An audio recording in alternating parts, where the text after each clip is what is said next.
खुलुमबाय लोगो नोंथांमोन आं जाबाय अमा राजा बयनिबो भाजा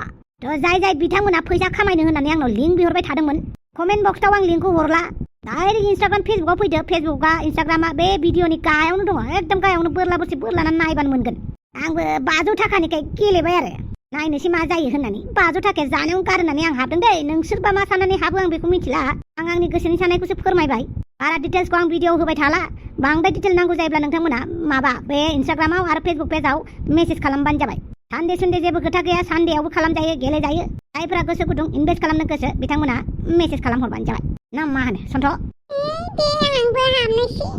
गरसेसो मोनबाय बायोबाबो जायोलै लोंनो आन्था फासआव फैसाया बेदरसेसो बायनो खारो माथो अच्छा बारु थाबायनो लारु रिक्स लानानै हाबोबा हाबदो सन्थ' दे हाबनोसै फासआव थाखाय बेदर सेरसेयावनो गाव जोबखायो हाबनोसै सोनानै होदो